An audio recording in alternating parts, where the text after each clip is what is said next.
Bang. Kami tidak mempercayai. Sekarang saya tanya. Sekarang saya tanya. Jadi ilmuwan Bang jadinya. Wah, sekarang saya tanya. Bukan dari mana yang mereka dasari tadi. Sekarang saya tanya kepada saudara. Yesus memerintahkan mengorbankan pengorbanan yang sama persembahan Musa atau tidak?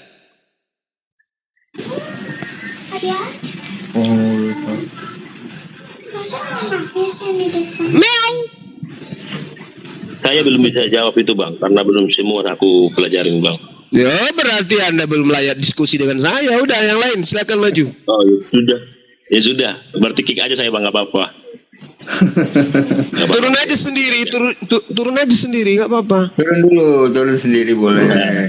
Dari tadi orang bosan juga dengarkan muter-muter, nggak ada ilmu kosong. Enggak muter-muter Bang, dari tadi logis yang aku bicarain Bang.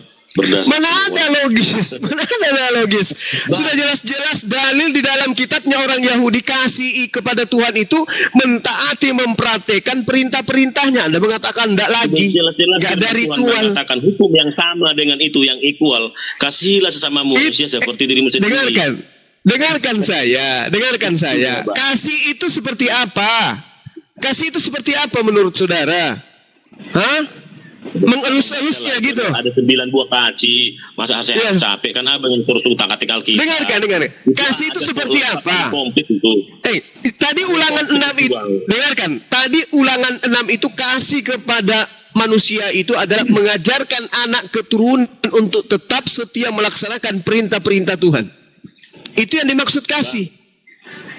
Kasih kepada Allah, prakteknya, mekanismenya adalah kasih kepada manusia. Karena firman Tuhan berkata, bagaimana kamu mengasihi yang tidak kelihatan, sementara yang kelihatan tidak kamu kasihi. Makanya Anda itu, dengarkan saya, Anda itu membantah firman Tuhan. Tadi adalah Anda itu membantah firman Tuhan dengan karangan-karangan Yunani Romawi. Itu hebatnya Anda. Firman Tuhan yang mengatakan kasih itu adalah mempraktekkan. Iya. Firman Tuhan yang mengatakan kasihi Tuhan manusia seperti dirimu sendiri. Itulah hukum yang sama dengan hukum yang pertama tadi Bang. Kasih kepada Tuhan, bagaimana mekanismenya? Kasihilah sesamamu manusia seperti dirimu sendiri. Itu loh Bang maksudnya. Abang selalu berkutat kepada ritual karena abang beragama. Saya tidak beragama Kristen Bang, enggak. Gitu loh. Karena Yesus sendiri gimana? Yesus sendiri gimana? Hidup yang penuh dengan Yesus sendiri gimana? Yesus Bang, Tuhan saya itu bukan Tuhan sembarangan. Nggak ada Tuhan-Tuhanan kalau sama saya. Hey. Seperti itu. Yesus itu manusia terkutuk asal kau tahu. Iya gimana? Nah, jadi Yesus loh, itu firman Tuhan yang menurut Anda firman Tuhan dalam kitab saudara sendiri kok. Galatia 3 nomor 13. Yesus mati secara apa? Begini Bang. Yesus mati secara apa? Bang. Jangan kau panggil saya Bang, kalau tabiatmu seperti itu. Saya tanya sama dengarkan. Dengarkan saya. Yang seharusnya kita terima ditimpakan kepada dia. Nenekmu kiper, ngapain kita? Kamu aja. Bukan kita, bukan aku, kau aja. Kau aja yang ajarkan ajaran paganmu itu, bukan aku. Sekarang saya tanya, coba kau bacakan Galatia 3 nomor 13 itu. Tuduhan Paulus kepada Yesus itu seperti apa? Yesus terkutuk atau tidak di situ? Abang-abang kalau yang baca. Sudah gak enak abang bilang nenekmu. Ya nenekmu memang kiper. Nenekmu kiper. Apa yang Anda sampaikan? Saya nggak butuh santun-santun di sini. Kalau cuma doktrin pembodohan yang Anda ajarkan, paham? Oke. Makanya saya tidak percaya doktrin gereja. Loh, saya nggak urus itu. Saya nggak urus itu.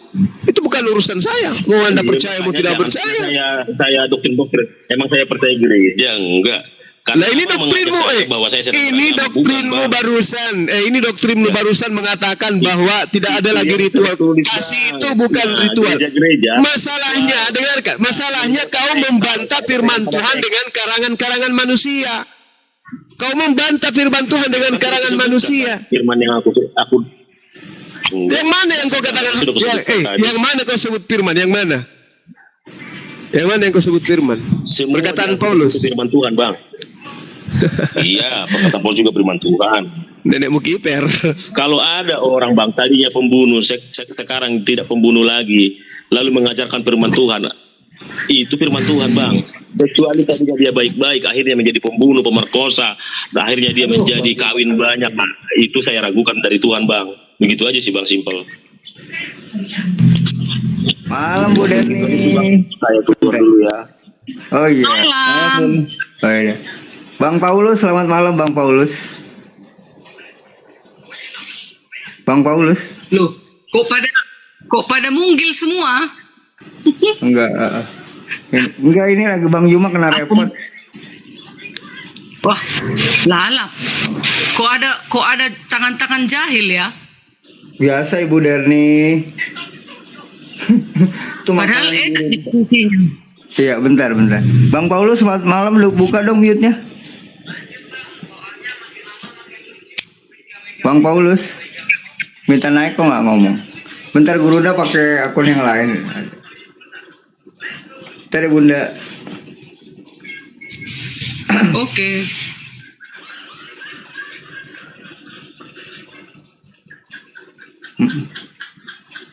Bang Paulus kalau nggak ngomong saya tuker ya Bang.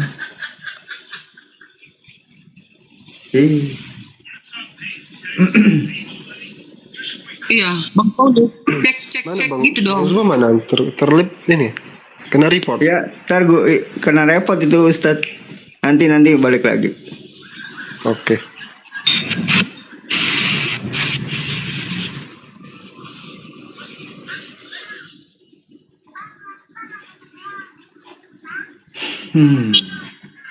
Bang Paulus, buka dong mute-nya dong.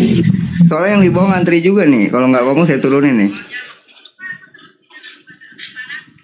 Oke, turunin ya.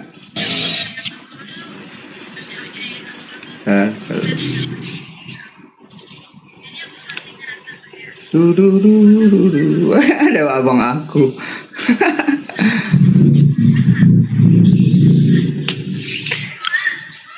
Bang Dearni ini apa? Kristen ya? Kristen Aspen. Iya. Oh, Advent hari ke-7. Ya, Ustaz. Bukan partai. Yonap ini kalau nggak salah Kristen.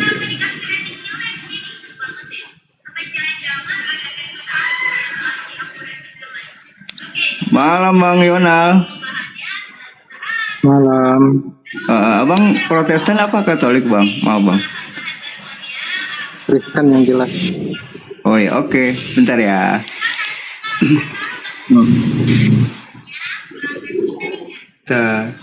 Aku mau ngobrol dulu Bu Derni sama Ustadz Alwan, silakan. Yang menunggu apa? Boleh. Tadi melanjut cerita kasih tadi, kasih kepada Allah yang mana, kasih kepada manusia yang mana, kan gitu tadi kan? Kasih kepada Allah itu hukum pertama, kedua, ketiga, keempat itu semua kasih kepada Allah. Jangan ada padamu Allah lain di hadapanku. Dua, jangan membuat bagimu patung, baik menyerupai apapun di darat, di laut, dan di udara. Ketiga, jangan menyebut namaku sembarangan. Keempat, ingat dan kuduskanlah hari Sabat. 6 hari lamanya engkau bekerja, tetapi hari ke-7 adalah hari Sabat Tuhan Allahmu. Itulah kasih kepada Bapa, kepada Yahweh di surga. Dan kasih kepada manusia antara ke-5 sampai ke-10. Yang ke-5, hormatilah orang tuamu. Yang ke-6, jangan membunuh. Yang ke-7, jangan berzina. Yang ke-8, jangan mencuri. Yang ke-9, jangan mengingini milik sesamamu. Yang ke-9, jangan berdusta. Yang ke-10, jangan mengingini milik sesamamu manusia. Itulah kasih kepada sesama manusia. Jadi hukum 10 ini adalah hukum kekal. Jadi itu makanya Tuhan membuat ini hukum kepada manusia, seluruh manusia di muka bumi ini agar kita laksanakan. Jadi Tuhan itu tidak mempunyai nama agama, tetapi dia mempunyai perintah yang harus dilakukan oleh manusia. Inilah itu. Nah, makanya saya bilang sama Bang Juma, Islam artinya berserah diri, ya kan? Patuh kepada Allah. Tetapi kenapa Islam mengganti hukum keempat yang menguduskan hari Sabat Sabtu menjadi menguduskan hari Jumat? Saya bilang sama Bang Juma. Nah, itu syariat sudah diberikan kepada Muhammad, kan gitu kata Bang Juma kemarin, syariat yang baru. Nah, sejak kapan Muhammad berani menukar hukum? Sementara Allah itu Allah sang pencipta langit dan bumi yang harus kita patuhi. Kok berani-beraninya kita manusia menukarnya? Nah ini yang sekarang yang perlu diluruskan. Jadi terlalu banyak pun pengetahuan kita mulai dari A sampai Z. Tetapi hukumnya ini tadi kita rombak-rombak. Itu sama aja kita dikatakan engkau pendusta katanya gitu Pak Ustadz. Nah. Assalamualaikum Bang Sidik. Ya. Waalaikumsalam. Halo Bang Sidi. Waalaikumsalam warahmatullahi wabarakatuh. Lanjut Bang Ustaz Alwan dulu. Ya, saya tanggapi sederhana saja bahwa Jumat itu tidak menggantikan hari Sabat. Secara tupoksinya aja udah sangat berbeda itu Jumat dengan Sabat.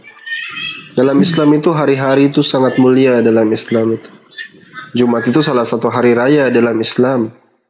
Jadi kalau Sabat itu di hari Sabat kan tidak boleh bekerja sama sekali. Iya. Tetapi ketika di hari Jumat orang masih bisa bekerja kan, hanya diperintah ketika pergi sholat wazarul bai', tinggalkanlah perdagangan. Tetapi kalau sudah selesai sholat fantashiru fil ardi, maka bertebarlah kalian di muka bumi ini mencari penghidupan kembali. Jadi tidak bisa disamakan dan tidak bisa dikatakan bahwa kita menyelisihi perintah hukum 10 hukum Torah itu. Tetapi Islam itu sebenarnya tidak mengikuti daripada syariat-syariat, karena kata Nabi SAW, sekiranya Musa, Isa datang di zamanku maka dia akan mengikuti syariat yang Allah berikan kepadaku.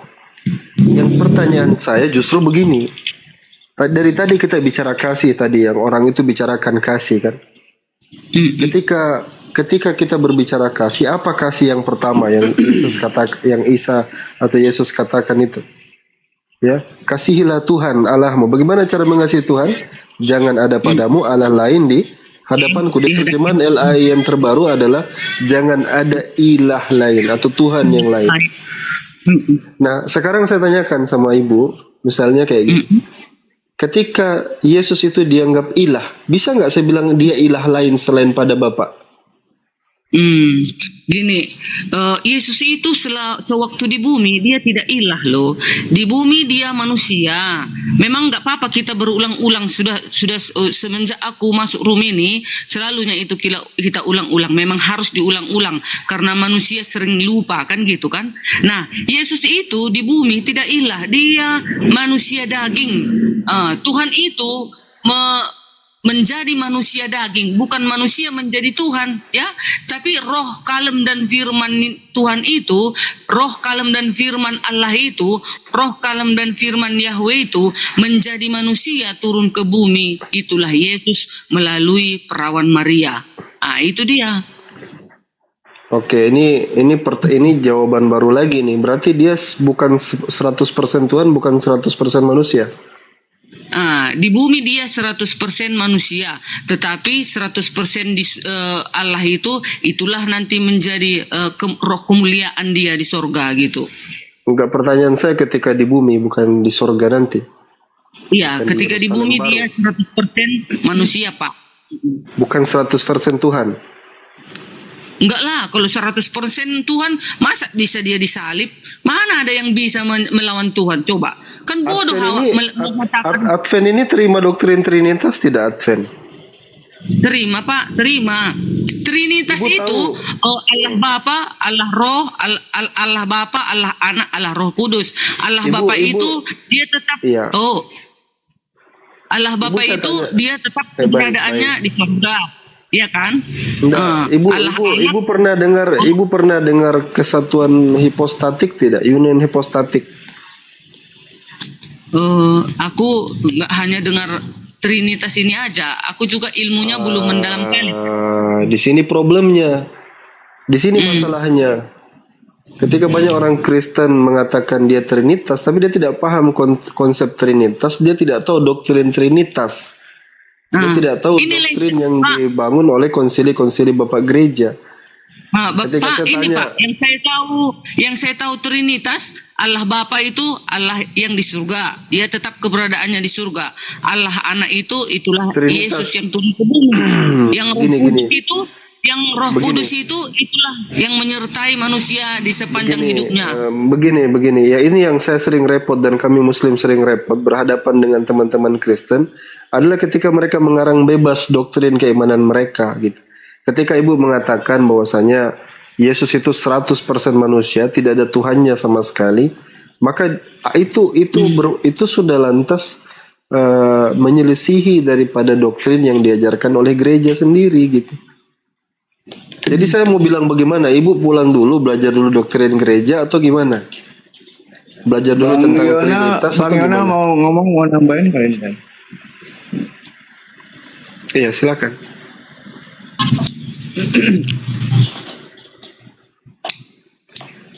Jelas Bang di Yona dalam mau ngomong. doktrin.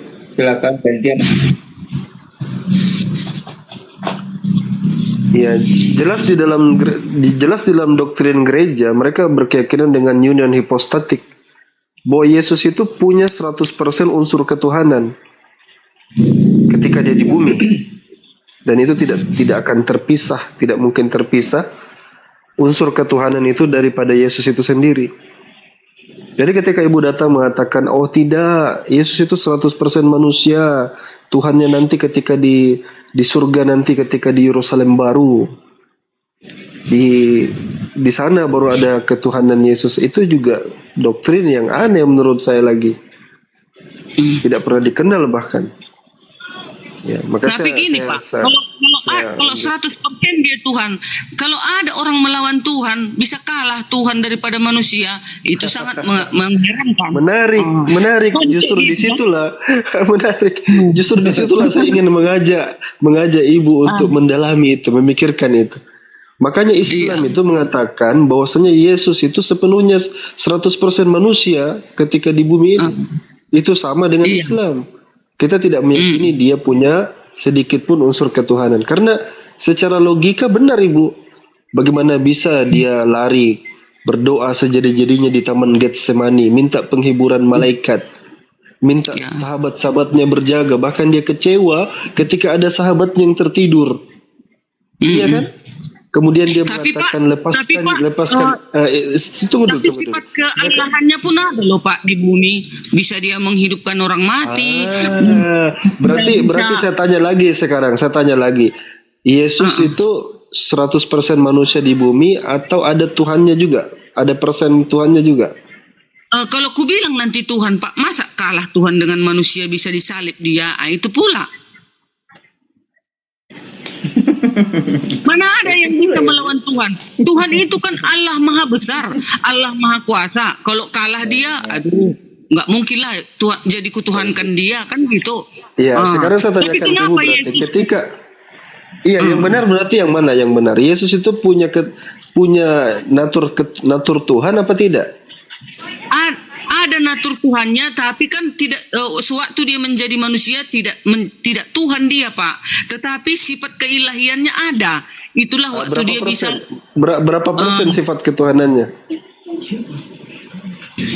Bisa dikatakan 100% juga ada. Bisa dia memberi makan 5.000 orang 2 roti hanya 2 ikan, gitu. Itu sudah sering saya bantah itu. Tapi oke, kita bilang dulu dia punya 100% ketuhanan, dia punya 100% manusia, berarti 200%. Iya, bukan 200%. Tapi sewaktu dia disalib itu keluar sisi keilahiannya, kan keluar lah Pak. Karena kan yang mati itu kan saya tanya, ketika dia minta sahabat-sahabatnya berjaga, di situ ada natur Tuhannya tidak? Enggak lah Pak. Nah itu masih manusia di situ Pak. Berarti unsur Tuhannya kemana? Unsur Tuhannya, Tuhan itu tetap di sorga keberadaannya. Yang di bumi itu juga manusia daging. Yang di bumi itu manusia daging. Ibu, inilah kenapa saya katakan kami tuh harus mengajari teman-teman Kristen itu doktrin Trinitas mereka dulu sebelum berdiskusi dan berdialog. Makanya di awal saya tahu tidak tentang hipostatik union itu, kesatuan hipostatik, bahwa 2 natur Tuhan itu, keyakinan doktrin Kristen itu 2 natur dia itu, baik natur manusianya dan natur Tuhannya itu tidak akan pernah terpisah. Jadi akan terus selamanya. Ketika ibu mengatakan, oh tidaklah Pak, yang ketika dia berdoa sejadi-jadinya di Taman Getsemani itu dia adalah natur manusia sepenuhnya, itu sudah menyelisihi doktrin Trinitas, doktrin union hipostatik yang nggak mungkin terpisah. Ibu pisah dia, ibu berarti melakukan bidat lagi, nanti dia anatema lagi itu sama pihak gereja. Nggak apa-apa, saya nggak takut. Cuma saya menantang itu. Tuhan itu tidak akan mungkin kalah dengan manusia. Nggak mungkin kalah. Sedangkan Tuhan pencipta langit dan bumi. Mana mungkin dia bisa disalib? Kalau Tuhan masa mungkin disalib? Ya kan Pak? Nggak apa-apa ajaranku sendiri. Gak apa-apa ajaranku sendiri, biar kita sendiri. Gitu Pak. Soalnya gini Pak. Saya rasa ya, soalnya gini Pak, yang paling menghebatkan lagi Pak, kenapa Yesus itu saya mengatakan dia adalah Tuhan 100%. Bayangkan Pak, kelak akhir zaman dia yang turun bersama para malaikatnya di awan-awan. Semua bangsa akan meratap. Bayangkan itu Pak. Kemana Allah? Kemana Nabi Musa? Kemana Abraham? Kemana Nabi Elia, Henok, dan segala para nabi yang 24 itu? Kemana semua itu? Kenapa tidak turun bersama para malaikat untuk membalas setiap perbuatan orang? Di situ saya tidak bisa dipatahkan siapapun. Kecuali kalau ada yang mengatakan, bagaimana dengan Melkisedek yang tidak punya awal, tidak punya akhir? Ya Pak, Melkisedek tidak dicatat sebagai hakim yang adil, jadi dia hanya manusia biasa. Kalau dicatat dia manusia bisa menghakimi manusia kelak, bisa dia disandangkan Tuhan. Tapi kehebatan dia melebihi Yesus, Bu. Kalau Yesus itu di dalam kisah, coba Ibu buka kisah para rasul, Yesus itu dibangkitkan oleh Allah. Yesus tidak bisa membangkitkan dirinya sendiri, tetapi Melkisedek membangkitkan dirinya sendiri. Ayo, mana yang lebih hebat? Kisah para rasul. Iya. Taruhlah Melkisedek. Pak, taruhlah Melkisedek dia membangkitkan sendiri, tapi apapun katanya itu pasti itu Allah juga berserta dengan itu. Tetapi dia tidak ada dicatat sebagai hakim yang adil kelak. Coba Ibu baca kisah para rasul 2:22. Tapi Pak Yesus ada. Oh iya Pak, nggak usah Pak, nggak usah ke sana. Nggak usah ke sana Pak. Mengatakan begini. Itu kitab Ibu, Petrus mengatakan begini Ibu. Coba dengarkan apa katakannya Petrus. Semua yang dilakukan Yesus yang dari Nazaret itu, semua yang dilakukan Yesus yang dari Nazaret itu, karunia-Nya, kekuatan-kekuatannya, mukjizat-mukjizatnya, semua itu dikarenakan kebesertaan daripada Allah, diberikan daripada Allah. Jadi siapa yang hebat di situ?